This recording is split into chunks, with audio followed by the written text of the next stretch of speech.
Hello students, welcome to backlogs బాబాయ్ YouTube channel. ఎవరైతే high achievers ఉన్నారో మీ అందరి కోసం ఫైనల్ టచ్ మరియు important questions videos already upload చేశాను. అవన్నీ కూడా ఫాలో అవ్వండి. ఖచ్చితంగా మీకు అవుట్ ఆఫ్ మార్క్స్ అయితే వస్తాయి.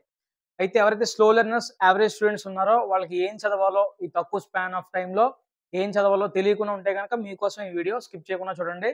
బయాలజీకి సంబంధించి మనం ఏం చదువుకుంటే పాస్ అవుతాం, లేదా ఏం చదువుకుంటే ఒక 35 నుంచి 40 మార్క్స్ సంపాదించగలుగుతాం అనేది ఈ వీడియో చూద్దాం. ఓకే, ఫస్ట్ క్వశ్చన్ నెంబర్ 9 లో మనకి పారాగ్రాఫ్ ఇస్తాడు. చిన్నది పారాగ్రాఫ్ ఇచ్చి క్వశ్చన్ అడుగుతాడు. అది ఎన్ని మార్క్, 2 క్వశ్చన్లు అడుగుతాడు. అది ఎన్ని మార్కులు అంటే కనుక 2 మార్క్స్. ఓకేనా, జాగ్రత్తగా పారాగ్రాఫ్ ని స్టార్టింగ్ నుంచి ఎండింగ్ వరకు జాగ్రత్తగా చదివి క్వశ్చన్ జాగ్రత్తగా చదివి మీరు అర్థం చేసుకుంటే కనుక అందులోనే ఆన్సర్ ఉంటుంది. మీరు ఈజీగా చేయొచ్చు. 2 మార్క్స్. నెక్స్ట్ క్వశ్చన్ నెంబర్ 15 లో ఒక టేబుల్ ఇస్తాడు. ఆ టేబుల్ ఇచ్చి అందులోంచి క్వశ్చన్లు అడుగుతాడు. ఇవి కూడా 4 మార్క్ క్వశ్చన్. ఇవి కూడా మీరు జాగ్రత్తగా అబ్జర్వ్ చేస్తే అందులోనే ఆన్సర్స్ ఉంటాయి. జాగ్రత్తగా చూసి రాయండి. ఓకేనా. క్వశ్చన్ నెంబర్ 12 వచ్చేసి డయాగ్రామ్స్. ఓకే, డయాగ్రామ్స్ లో ఫిమేల్ రిప్రొడక్టివ్ సిస్టమ్ చాలా ఇంపార్టెంట్.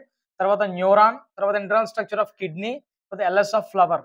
ఓకేనా, నా గెస్సింగ్ ప్రకారంగా ఫిమేల్ రిప్రొడక్టివ్ సిస్టమ్ కానీ, న్యూరాన్ కానీ, ఫ్లవర్ కానీ రావచ్చు పబ్లిక్ ఎగ్జామినేషన్ కి. ఇది కూడా బాగా ప్రిపేర్ అవ్వండి. ఓకేనా, ఇందులో చదువుకుంటే ఒక 4 మార్క్స్ ఈజీగా వస్తాయి మీకు. నెక్స్ట్ డిఫరెన్స్ క్వశ్చన్లు. ఏరోబిక్, ఎన్రోబిక్ ఒకటి, ఆర్టరీస్, వెయిన్స్ ఒకటి, ఆటోట్రోపిక్, హెటరోట్రోపిక్ ఒకటి, బ్లడ్ అండ్ లింఫ్ ఒకటి. ఓకే, జాగ్రత్త ఇవి 4 చదువుకుంటే కనుక ఒక 4 మార్క్స్ వస్తాయి. నెక్స్ట్ క్వశ్చన్ నెంబర్ 16 లో ఏ.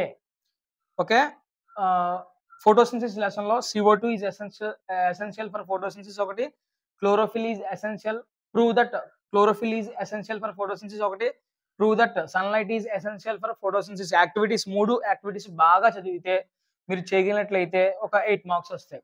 ఓకేనా, దీని గురించి పెద్ద టెన్షన్ పడిపోవాల్సిన అవసరం లేదు. ఎయిమ్ ఒకటి రాయాలి, తర్వాత ఆపరేటర్స్ లేదా మెటీరియల్స్ రిక్వైర్డ్, ప్రొసీజర్, అబ్జర్వేషన్ లేదా కన్క్లూజన్. ఈ హెడ్డింగ్స్ పెట్టి నీట్ గా రాస్తే సరిపోద్ది. ఓకేనా, క్వశ్చన్లో ఇచ్చేదే ఏం రాస్తాం, మెటీరియల్స్ ఏమేమి కావాలో మనం ఈజీగా రాసేయచ్చు. ప్రొసీజర్ కనుక ఒక 4 పాయింట్లు చదువుకుంటే సరిపోద్ది. లాస్ట్ ప్రొసీజర్ అయిపోయిన తర్వాత ఏం అబ్జర్వ్ చేసావో అబ్జర్వేషన్ రాస్తే ఆ క్వశ్చన్ అయిపోయి ఒక రఫ్ డయాగ్రామ్ వేసేయాలి. దానికి 8 మార్కులు వస్తాయి. సో ఇక్కడ వరకు మీరు చదువుకుంటే కనుక 22 మార్క్స్ వస్తున్నాయి. పాస్ మార్క్ వచ్చేసి 17 or 18 ఉంటుంది, కానీ 22 మార్క్స్ ఇక్కడ వచ్చేస్తున్నాయి. సో జాగ్రత్తగా ఇవన్నీ ప్రిపేర్ అవ్వండి. ఎవరైతే స్లో లెర్నర్స్ ఉన్నారో వాళ్ళందరూ కూడా వీటిపై కాన్సన్ట్రేషన్ చేయండి. ఇంకా ఎవరైతే మార్క్స్ స్కోర్ చేద్దాం అనుకుంటున్నారో వాళ్ళ కోసం ఏంటంటే కనుక క్వశ్చన్ నెంబర్ 14 లో మనకి ఎన్విరాన్మెంటల్ లెసన్ నుంచి క్వశ్చన్ రావచ్చు. How ozone depletion effect the environment ఒకటి, suggest measures to reduce biodegradable waste ఒకటి, what measures do you suggest to reduce ozone depletion ఒకటి. మీరు చదువుకుంటే ఖచ్చితంగా వీటిలోంచి ఒక క్వశ్చన్ రావడానికి అవకాశం ఉంది. ఒక 4 మార్క్స్ అయితే వస్తాయి.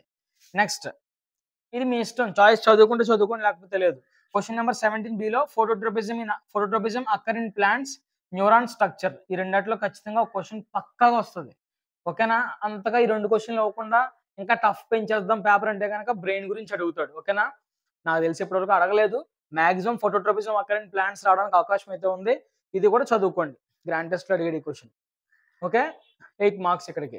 నెక్స్ట్ 5 పేపర్స్ లో నుంచి 1 మార్క్ క్వశ్చన్ చదువుకోండి. 3 to 4 మార్క్స్ వస్తాయి. టోటల్ 35 నుంచి 40 మార్క్స్ అయితే మీకు రావడానికి ఇందులో అవకాశం ఉంది. 1 మార్క్ క్వశ్చన్ అన్ని కూడా నేను ఇన్స్టాగ్రామ్ రీల్స్ లో పోస్ట్ చేస్తున్నాను, వాట్సాప్ పోల్స్ లో పోస్ట్ చేస్తున్నాను, అలాగే మన బ్యాక్లాగ్స్ బాబా యూట్యూబ్ ఛానల్ కమ్యూనిటీ పోల్స్ లో కూడా నేను పెడుతున్నాను. సో ఎప్పటికప్పుడు మీరు ఇవి చెక్ చేస్తూ ఉండండి. ఖచ్చితంగా వాటిలో నుంచి గ్రాండ్ టెస్ట్ లో పడ్డాయి, ప్రీఫైనల్ లో కూడా పడ్డాయి, పబ్లిక్ లో కూడా పడతాయి. ఓకేనా, జస్ట్ మీ రిలాక్సేషన్ టైంలో జస్ట్ స్క్రోల్ చేస్తూ ఆన్సర్ చేయండి. తెలిస్తే వెంటనే ఆన్సర్ చేయండి, తెలియకపోతే అక్కడికక్కడే నేర్చుకోండి. కరెక్ట్ ఆన్సర్ ఏంటో చూపిస్తుంది. ఓకేనా, మన ఇన్స్టాగ్రామ్ ఛానల్ ఒకటి ఉంది, ఇన్స్టాగ్రామ్ అకౌంట్ ఉంది, మీరు ఫాలో అవ్వండి. డిస్క్రిప్షన్లో లింక్ ఇస్తాను. అలాగే వాట్సాప్ ఛానల్ ఉంది, ఫాలో అవ్వండి, లింక్ ఇస్తాను. అలాగే మన వాట్సాప్ ఛానల్ ఇంకా ఎవరైతే సబ్స్క్రైబ్ చేసుకోలేదో ఇమ్మీడియట్గా చేసుకోండి. వీడియోని మాత్రం ఖచ్చితంగా లైక్ చేయడం మాత్రం మర్చిపోవద్దు. మీకు ఇంకా మీ స్పందనని కామెంట్స్ రూపంలో తెలియజేయండి. ఓకేనా ఫ్రెండ్స్, ఆల్ ది బెస్ట్, బాగా చదవండి. Thank you.